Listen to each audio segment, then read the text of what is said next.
There is a highly specific, primal anxiety attached to deep water.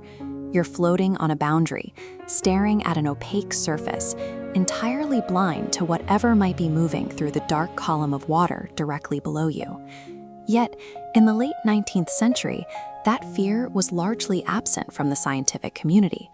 Marine biologists viewed the sea as a predictable frontier. Sharks were categorized as passive scavengers, generally dismissed by researchers as a species too cowardly to threaten a living person. This beach in New Jersey in the summer of 1916 was the byproduct of that belief. Thousands of vacationers packed into the surf every day, assuming the water was as safe as a city park. Prominent naturalists of the era went as far as to claim the human jaw was more dangerous than a shark's. There were even standing cash rewards for anyone who could provide a single documented instance of a shark striking a human without provocation. That entire body of scientific evidence was invalidated in a 12-day window along this coastline.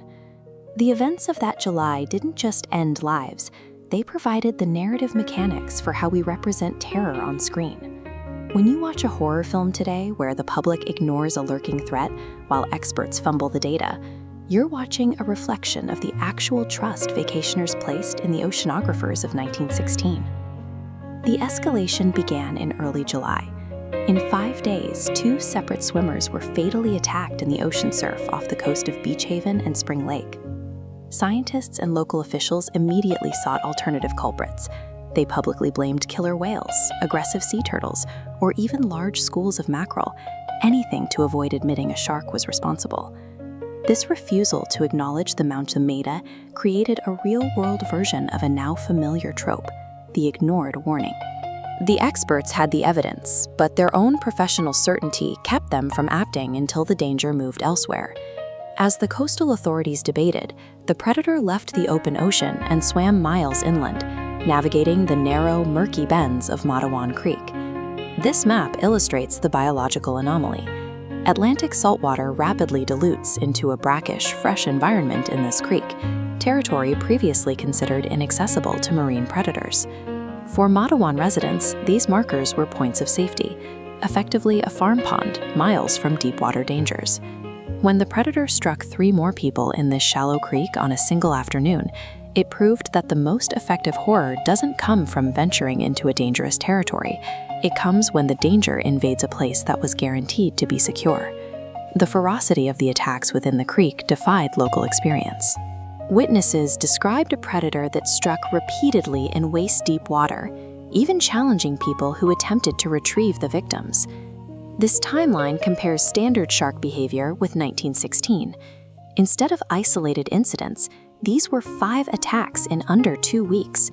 This density was incompatible with biology. Because the data was so tightly packed, observers concluded they were tracking a single specific animal. As the press focused on this individual predator, their language shifted from biology to morality. Newspapers began describing the shark as malicious and acting with vengeance, assigning the animal the agency of a deliberate antagonist. This shift transformed the shark from a neutral part of the ecosystem into a character with a motive.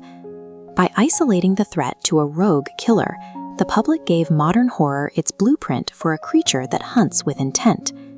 2 days after the creek attacks, a fisherman in Raritan Bay caught an 8-foot great white.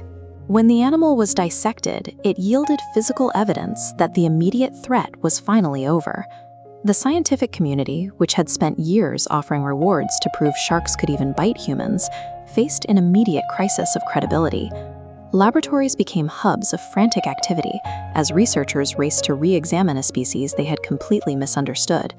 Marine biology guidelines and textbook chapters were discarded and rewritten in the months that followed.